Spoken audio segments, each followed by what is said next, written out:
যদি কোন সময় খায় কইতাই না। দুধ কেমন দেয়? কইতে বানাই করো। দুধ তো বেশি খেলে বাছুর আবার ডায়রিয়া শুরু করবো। দুধ গ্যাপ দিয়ে খাওয়াবেন একটু পর পর আর কি, মাত্র মধ্যে খাওয়াবেন। গ্যাপ থেকে তো মুহা সতায় মুহা দুধ লাগাইলো। আর কোনো জায়গা আছে না শুধু পাই পেটেই? ওই যে পেটে পেটে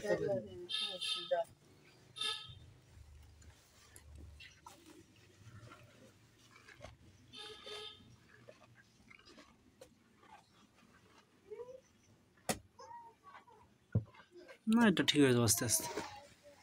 সিরাপ খাওয়ান। সিরাপ তো দুইবারে খাওয়াতে, একটা রাইতে খাওয়াই, একটা সকালে খাওয়াই। ঠিক হয়ে যাবে আস্তে আস্তে,